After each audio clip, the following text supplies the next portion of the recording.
The voice on the emergency channel said, "Do not open your door. The exile is no longer under protection." Ryan Holloway was halfway through pouring burned coffee into a chipped Denver Broncos mug when his old dog Boone started growling at the front window. Not barking, growling low, the way he did when a storm was hiding something mean inside it. Outside, the Montana-built weather gauge bolted to the porch read -38 degrees Fahrenheit, and the wind kept hitting the cabin hard enough to make the walls pop. Ryan lived on the far edge of the Terran frontier settlement, where the road ended, the snow buried fences by midnight, and nobody came knocking unless they were lost, drunk, or dying. Boone scratched the door once, then looked back at him. Ryan set the coffee down. "Yeah," he muttered, pulling his coat from the chair. "I hear it too." The emergency channel crackled again from the wall unit. Civilian advisory remains in effect.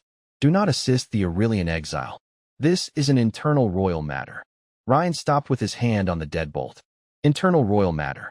He had heard plenty of pretty phrases like that during his years with Terran Frontier Search and Rescue. Exposure event. Delayed recovery. Non-viable subject. Words people used when they wanted to leave someone outside and still sleep at night. He opened the door anyway. The storm shoved into the cabin like a living thing, throwing snow across his boots and stinging his face. At first, he saw nothing but white. Then Boone slipped past his leg and whined at the porch steps. That was when Ryan saw the hand. For long fingers, silver-blue skin dimmed, almost gray, curled against the snow like the person attached to it had tried to crawl one more inch and failed. "Lord," Ryan whispered. He stepped into the storm, bent down, and found her half buried beside the woodpile. She was tall, too thin for the cold, wrapped in a torn cloak that looked expensive and useless. A faint purple stain marked the snow near her wrist, and around that wrist was a sealed band of pale gold, glowing with symbols Ryan could not read, but understood well enough. Royal. Tagged. Abandoned. Her eyes opened for half a second, bright as moonlight under ice. "Please," she breathed, so softly the wind almost stole it. Ryan did not ask her name. He did not ask what she had done. He slid one arm under her shoulders, felt how light she was, and dragged her toward the door while Boone barked into the storm like he was cussing out the whole galaxy.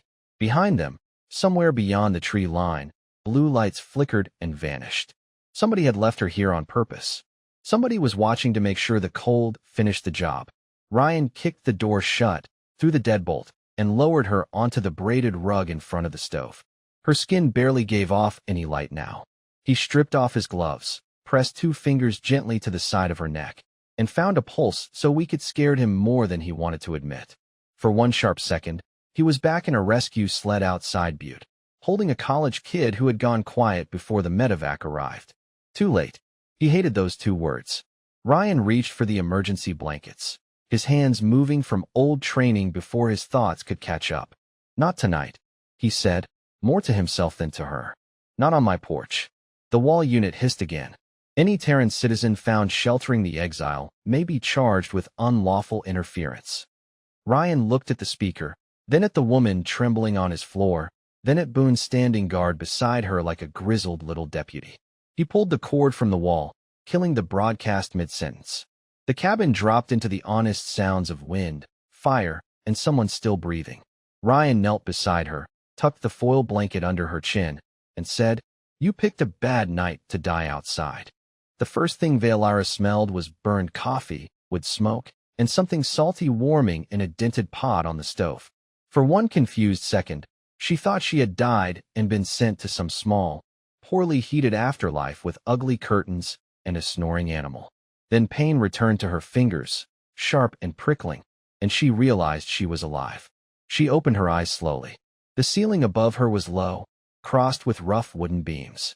A cracked fan turned lazily overhead, clicking once every few seconds. Somewhere nearby, an old heater rattled like it was arguing with the storm. She tried to sit up, but her arms gave out. A blanket slipped from her shoulder. The dog lifted his head from beside the rug and stared at her with cloudy brown eyes.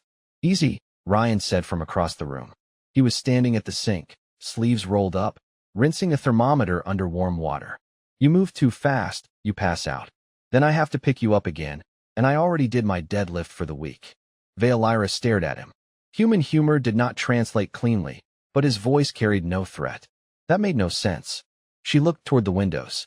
The storm had painted them white. Beyond the glass, the world was nothing but wind and darkness. "Where am I?" she asked. Her voice came out thin and rough. "My place," Ryan said.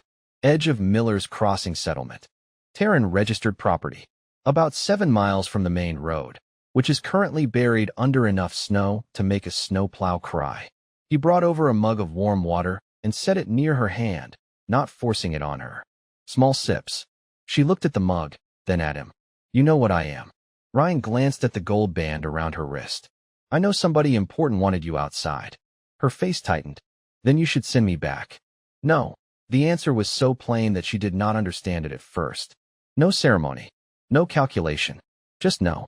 Ryan knelt a few feet away and checked the small medical scanner beside her.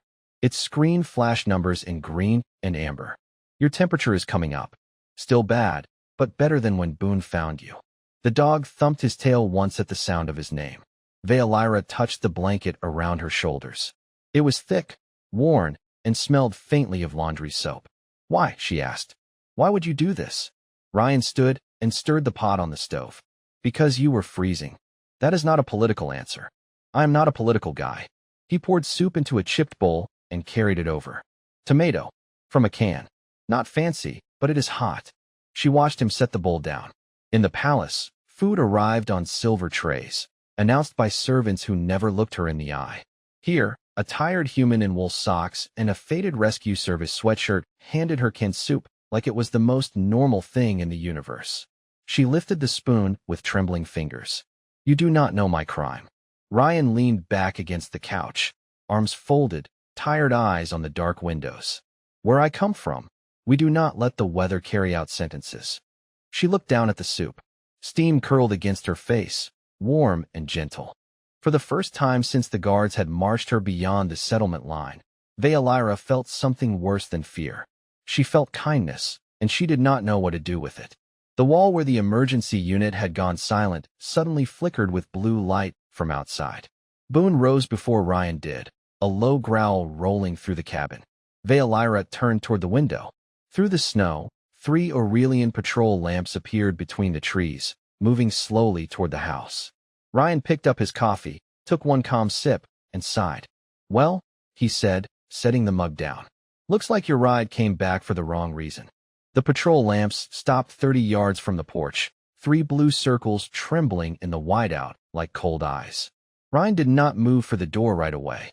He walked to the kitchen drawer, took out an old handheld recorder, pressed one button, and set it on the windowsill facing the glass.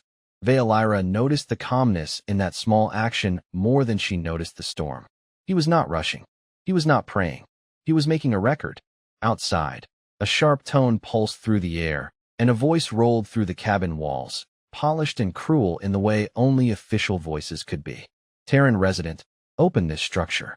You are sheltering a revoked subject of the Aurelian crown." Boone barked once, deep and angry. Ryan looked at the dog. Inside voice. Then he pulled on his boots, zipped his coat, and picked up his coffee like he was answering a neighbor complaining about a fence line. Veolyra tried to stand. "Do not speak to them," she said, gripping the edge of the couch. "Captain Soren will not negotiate with you." "Good," Ryan said. "I have not had enough coffee for negotiations." He opened the inner latch, but left the heavy storm chain on. When the door cracked, wind shoved snow across the entry rug. On the porch stood Captain Soren, taller than Ryan by nearly 2 feet, wrapped in white ceremonial armor that seemed designed more for intimidation than weather. 2 guards waited behind him beside a hovering sled lined with silver cloth. Veolyra saw it and went still. That was not a rescue sled. That was a recovery bier. They had come back for a body. Soren's pale eyes shifted over Ryan's shoulder and found her by the fire. For a brief moment, his perfect expression failed. Not grief. Not relief. Annoyance. "She lives," he said. Ryan leaned one shoulder against the doorframe. "Most people say thank you when that happens." Soren ignored the words. "You have interfered with a lawful exile. The female is property of an unresolved royal proceeding. Release her at once." Ryan took one slow sip of coffee. The steam vanished into the freezing air between them. "People are not property on my porch." One of the guards tilted his head, as if the sentence had confused the translator. Soren's jaw tightened. You are a frontier mammal living in a utility shack at the edge of a failed settlement. You do not understand the weight of what you are touching. I understand she was outside in -38 degrees. Her condition was the consequence of a sovereign judgment. No, Ryan said, and the word landed flat and heavy. It was whether doing your dirty work. Behind him, Veilira looked down at the blanket around her shoulders. No one had ever spoken of her exile that plainly. In the court, they had called it separation, purification, procedural removal. Ryan made it sound like what it was. A person left in the snow. Soren stepped closer, boots creaking on the porch boards. Human, you will open this door.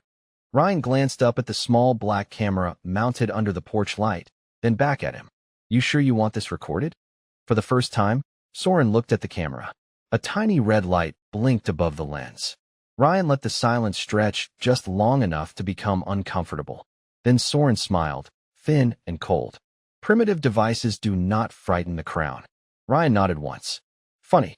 That is usually what people say right before they make court evidence. The captain lifted one hand, and the two guards behind him moved toward the porch steps. Veilira sucked in a breath. Ryan did not raise his voice.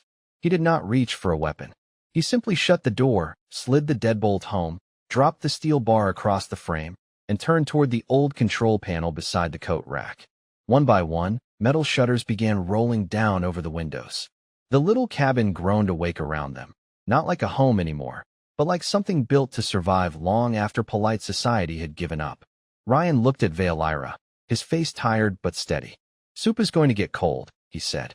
Then the first Aurelian hand struck the outside latch, and the house did not open. The first mistake the Aurelians made was assuming the cabin was cheap because it looked ugly. The second was assuming ugly things did not work. A bright line of blue heat crawled across the outside of the front door, followed by the high whining sound of a royal cutting tool trying to bite through steel. Ryan watched the temperature reading above the frame climb, then stop, then drop back down. He gave the panel a tired little pat. Good girl, he muttered. Veilira sat on the couch with the blanket pulled tight around her, eyes fixed on the door. They are using a palace breaching torch, she said. It opens armored vaults. That is nice, Ryan said, crossing to the mudroom. Door was built in Wisconsin. He opened a gray utility cabinet and flipped 3 heavy switches, one after another. Somewhere beneath the floor, old motors woke with a deep hum. The porch light died. The hallway lights turned red. Metal braces slid into place behind the walls with a solid, unfriendly thunk. Boone sneezed, unimpressed, and moved closer to the stove. Outside, Soren's voice sharpened through the storm. This structure is not recognized as a diplomatic shelter. Open it now, and the crown may show restraint. Ryan glanced at Veilira. Does he always talk like a courthouse married a funeral home? Despite everything, a small sound almost like a laugh escaped her. It faded quickly, but Ryan heard it, and for some reason it made the room feel a little less cold. He moved to the kitchen window and checked the shutter seam. Solid. Then the back door. Solid. Then the small side hatch that led to the generator shed. Solid. He was not calm because he was fearless.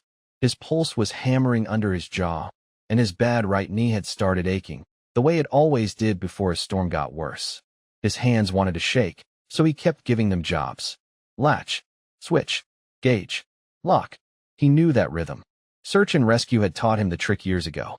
Panic could ride in the truck, but it did not get to drive. Veilira noticed his limp as he crossed the room. You are injured. I am 40, cold, and I shoveled the driveway yesterday. That covers most of it. Another tool shrieked against the front lock. The lights flickered once.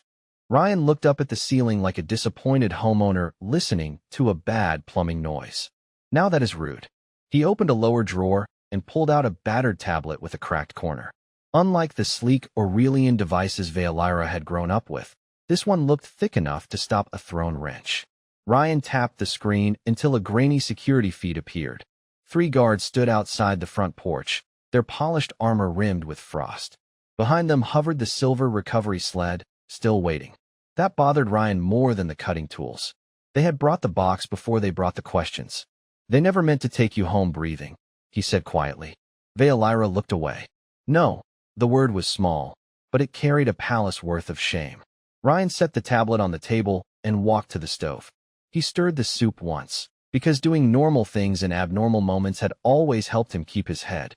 "Listen to me," he said. "This place is not pretty, but it was built for frontier winters, methane bears, power failures, and people with bad intentions. Those shutters are layered composite. The door has manual pins. The windows are heat-locked. The generator is under 6 feet of frozen ground and old concrete. Unless your captain brought a road crew and a week of free time, he is not walking in." Veilira stared at him as if the cabin had changed shape around her. To her, it had been a poor man's shelter. Now every dent, every cable, every ugly welded seam looked deliberate. "Why would one person need a home like this?" she asked. Ryan checked the camera again. "Because out here, help is a maybe, weather is a promise." Outside, Soren shouted an order. A heavy impact struck the outer shutters, not enough to break them, but enough to make dust drift from a ceiling beam. Boone stood and barked toward the door. Ryan felt fear rise hot in his chest, fast and human and honest. He swallowed it down, then reached for the old analog microphone mounted beside the security panel.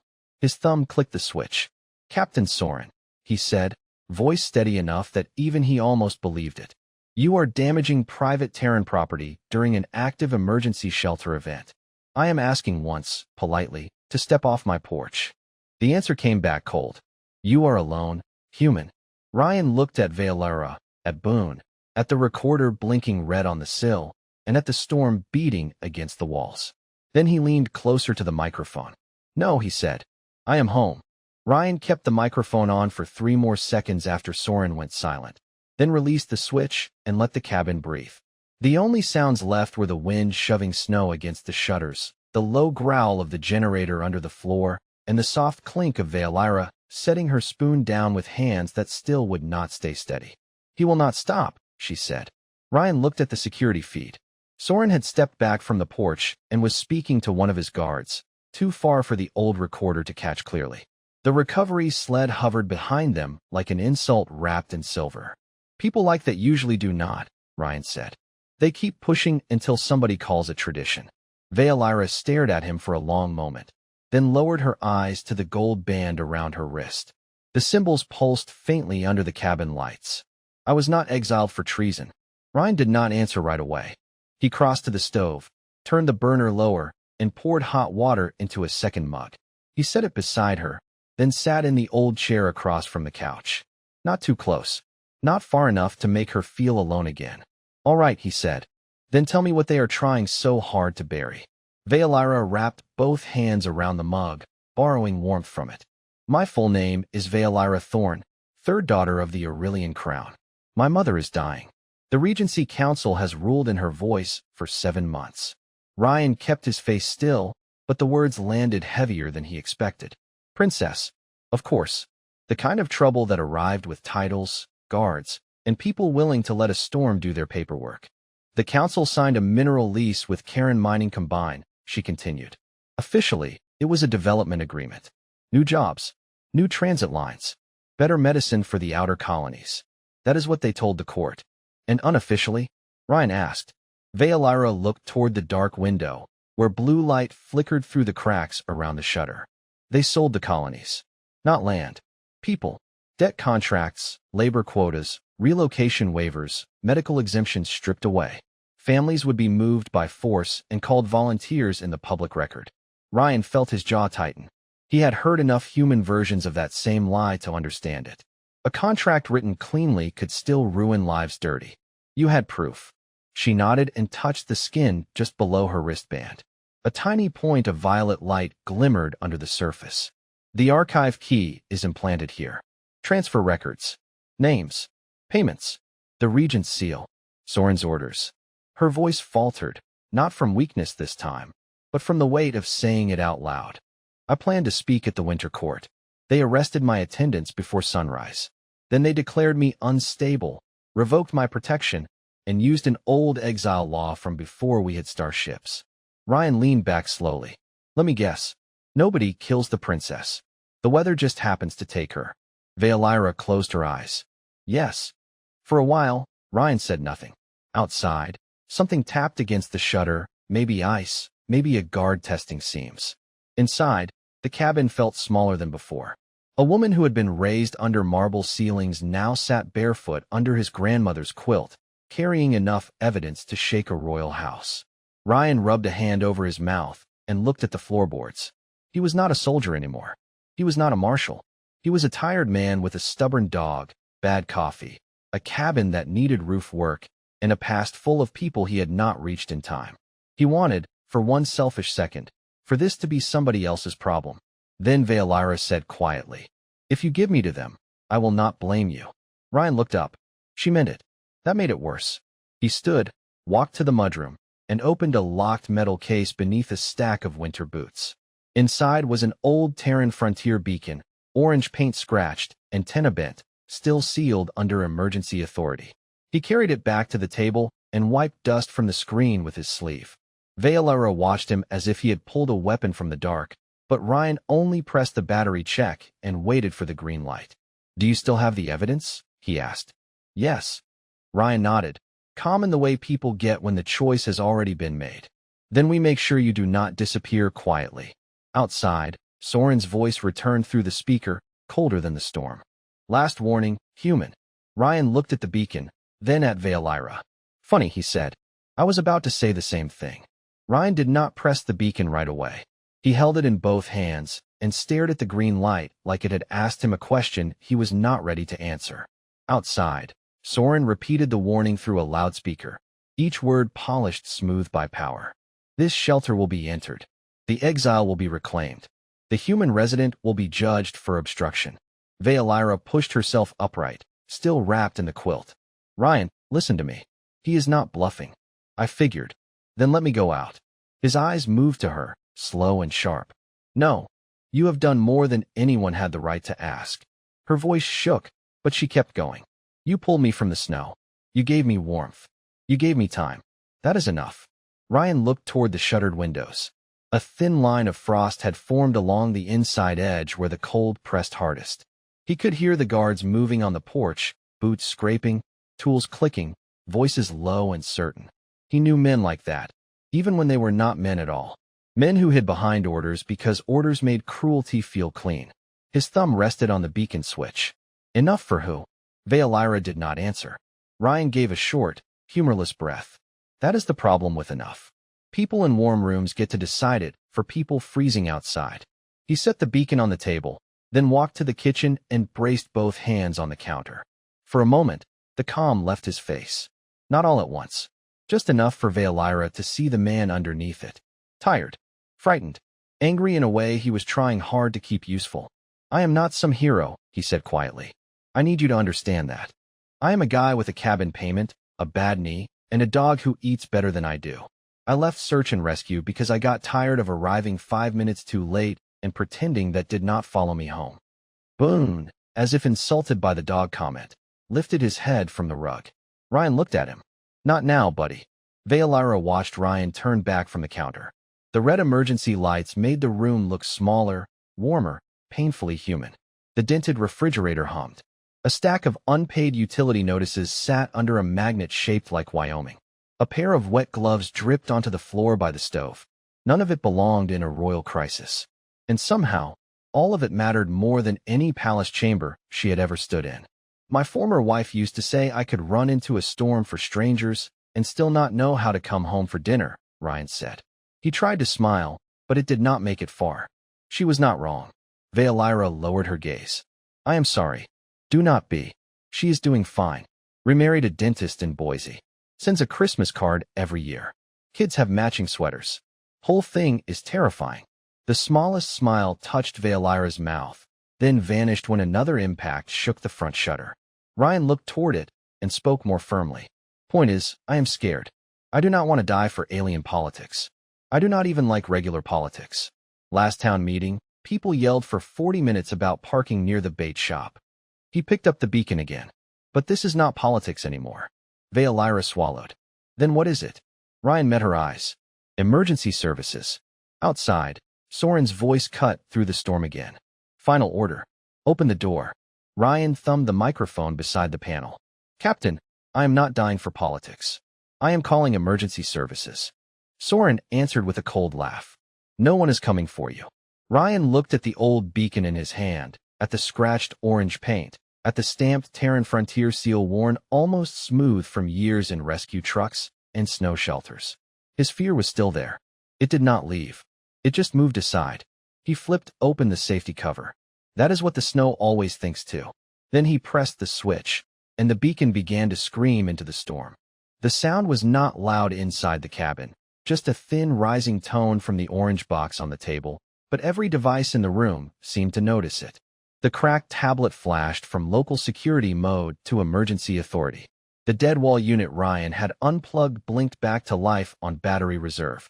Even the old radio above the refrigerator woke up with a burst of static and a flat automated voice that made Veolyra sit straighter. Terran Frontier distress beacon received. Sanctuary Protocol 19 initiated. Shelter coordinates locked. Biological life signs registered. Civilian protection radius established. Outside, Soren stopped laughing. Ryan looked at the screen and let out a breath he had been holding too long. Well, there she is. Veolyra stared at the beacon like it had opened a door in the air. Sanctuary Protocol, she whispered. That cannot apply here. Why not? Ryan asked. Because this is not an embassy. This is your home. Registered Frontier Shelter, Ryan said, tapping the side of the tablet with one finger. The county hated the paperwork. I hated the inspection fees. Turns out bureaucracy has hobbies. The radio crackled again. Under Terran Emergency Protection Code, any sentient individual facing immediate environmental or political threat within a registered shelter may request temporary sanctuary until a neutral review is completed. Soren's voice burst through the porch speaker, sharp now, stripped of its smooth court polish. Human, terminate that signal immediately. You have no standing to invoke interspecies protection over a royal subject. Ryan pressed the microphone. I did not invoke it over a royal subject. I invoked it over a person with a pulse inside my house. Veolyra turned toward him slowly. Her silver-blue skin had begun to glow again in faint, uneven waves, not bright, but alive. Ryan, she said, barely above a whisper. The Crown signed that treaty. He looked over. What treaty? The Aurelian Terran Winter Trade Compact. My mother signed it after the first rescue exchange. It recognized Terran emergency shelters as neutral humanitarian ground during frontier storms. Ryan blinked once, then looked back toward the door with the tired satisfaction of a man finding a forgotten $20 bill in an old coat. Well, that is useful. Outside, Soren shouted something in Aurelian to his guards. The security feed showed them hesitating. For the first time all night, the perfect royal formation cracked. One guard stepped back from the porch rail. Another lowered his cutting tool and looked at the recovery sled as if it had become evidence against him. Ryan noticed all of it. So did Veolyra. He knows, she said. He knows if he enters now, it is no longer an exile retrieval. It is a treaty breach. Ryan nodded. Alien law. Human house. Bad weather. That is a messy sandwich. The radio continued in its calm mechanical voice. External parties are ordered to withdraw 90 feet from the shelter boundary. Any attempt to remove a protected individual before review will be documented and transmitted to Terran Marshal Service, Aurelian Crown Archives, and Neutral Council observers. Soren came closer to the camera until his face filled the small screen, pale eyes furious. You primitive fool. You think your little cabin can challenge a throne. Ryan looked at Veolyra before answering. She was still shaking, but not from the cold now. Something had changed in her face. Something small and painful and dangerous. Hope, maybe. Ryan pressed the microphone again. No, Captain. I think your throne already challenged a cabin and somehow lost the first round. The wind hit the walls hard enough to make the roof beams groan. Boone barked at the door, proud of himself for reasons only he understood. Then the tablet chimed. A new line appeared across the cracked screen in official blue letters. Incoming response. Terran Marshal Service notified. Estimated orbital contact for minutes. Ryan read it once, then slid the tablet across the table so Veolyra could see. Outside, Soren stepped back from the porch as if the snow beneath him had turned thin. Ryan picked up his coffee, found it cold, and drank it anyway. Told you, he said. Emergency services. 4 minutes feels short when you are waiting for help, but it feels endless when help is the only thing standing between a warm room and people who want to drag someone back into the cold. Ryan watched the timer on the tablet count down while the cabin settled into a tense, creaking silence. Outside, Soren paced beyond the porch steps, his boots cutting dark lines through the snow. He kept glancing at the sky like arrogance alone could hold it empty. Veilira sat near the stove with Boone pressed against her feet, the old dog having apparently decided that royal status meant nothing compared to needing body heat. "They will try to jam the signal," she said. Ryan nodded toward the tablet. "They already are." On the screen, 3 Aurelian interference pulses blinked red, then vanished one by one as the beacon rerouted through backup channels. "That little orange box is older than my truck," Ryan said. "Frontier gear is ugly, but it hates quitting." The radio popped, hissed, then cleared. A woman's voice came through, dry and American, with the kind of calm that made Ryan's shoulders drop half an inch. "Registered shelter Miller's Crossing 7. This is Taryn Marshall Cutter, November 3. We have your beacon. Identify occupants." Ryan pressed the microphone. "Ryan Holloway, Taryn citizen. 1 protected guest, Aurelian female, name Veilira Thorne. 1 dog, Boone, who is taking this personally." There was a brief pause. "Copy, Holloway. We confirm 3 life signs. Maintain shelter lockdown. External parties have been instructed to withdraw." Ryan looked at the security feed. Soren had stopped pacing. All 3 Aurelian guards were staring upward now. The storm outside brightened, not with lightning, but with a wide white glow spreading across the clouds. Veilira rose slowly, one hand still on the back of the couch. "That is not a shuttle." "No," Ryan said. "Marshals do not usually take the small car when the weather is angry." The first Terran drone came out of the snow without a sound, a black angular shape hovering above the tree line, floodlights cutting clean paths through the whiteout. Then another appeared over the generator shed. Then 2 more above the road. They did not point weapons. They did not roar. They simply arrived, recorded, measured, and watched. That was somehow worse for Soren. His whole life had been built around grand entrances, banners, polished armor, and commands spoken from balconies. Terran authorities showed up like a utility crew with legal paperwork and cameras. The marshal's voice rolled across the outside speaker. "Aurelian personnel, you are inside a Terran emergency protection radius. Step back 90 feet from the residence and place all tools on the snow. This is your first and only polite request." Soren lifted his chin toward the storm. "This is a royal matter." The answer came back immediately. "Not within the boundary, it is not." Ryan almost smiled. Almost. Veilira looked at him, and he could see the moment she understood. Humanity was not louder. It was not prettier. It did not need silver armor or ancient bloodlines to make a line mean something. It drew the line, wrote it down, recorded who crossed it, and then showed up. Soren turned toward the porch camera, rage barely hidden beneath his court-trained face. "You have no idea what you have started, human."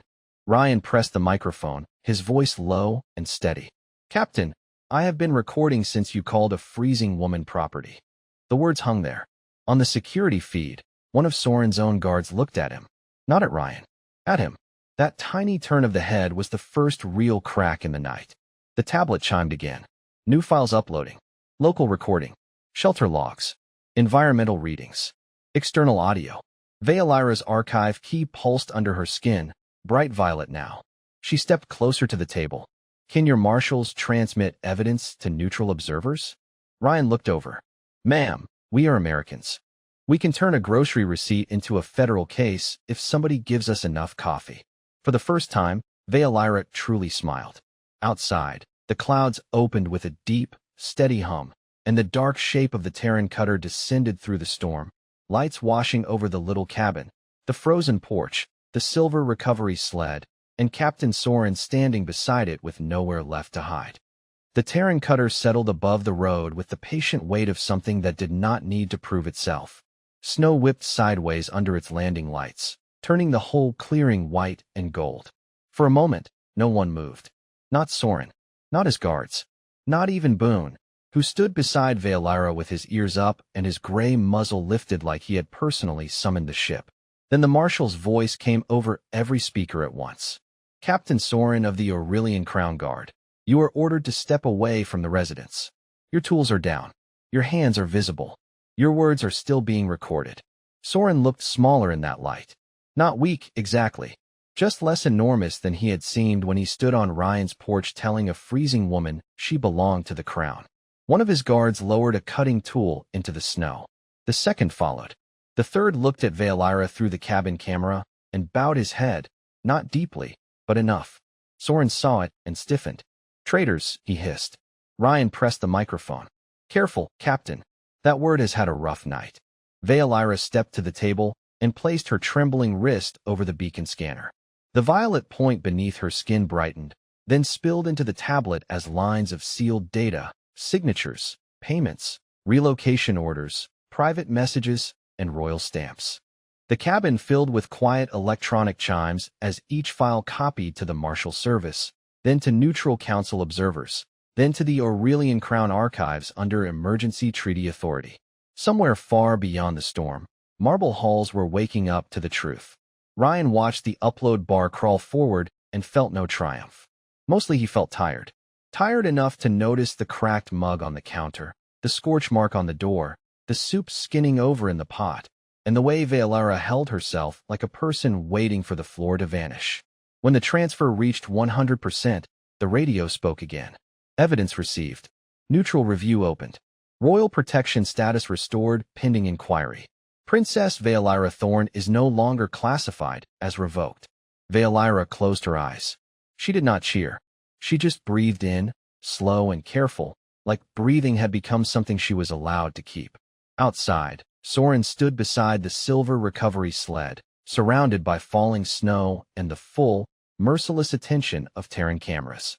The thing he had brought for her looked obscene now, not because it was cruel in shape, but because everyone finally understood what it meant. Two marshals in winter armor approached him. They did not shove. They did not shout.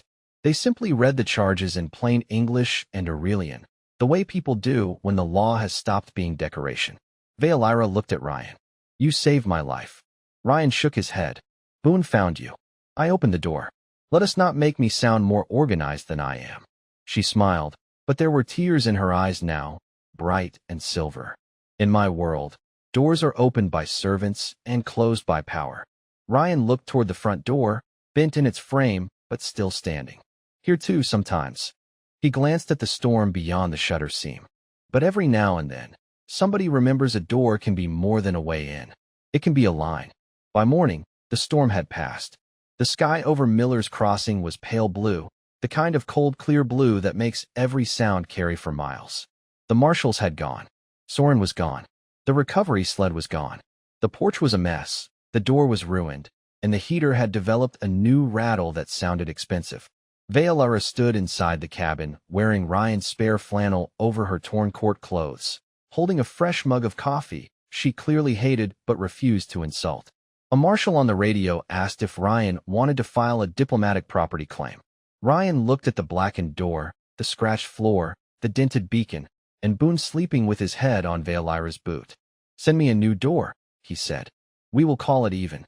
Months later, after courts fell quiet and colonies got their names back, people still told the story wrong. They made Ryan taller, braver, richer, cleaner. They said he stood against an empire like a legend. Ryan hated that version. The truth was smaller and better. A tired man heard a warning not to help. A woman was cold. A dog would not stop growling. And a door opened when it was supposed to stay shut. That was all. But sometimes, that is what changes the galaxy. Not a fleet. Not a throne. Not a speech written for history. Just one ordinary person deciding that the world outside has become cruel enough, and the warmth inside does not belong only to the people who were invited.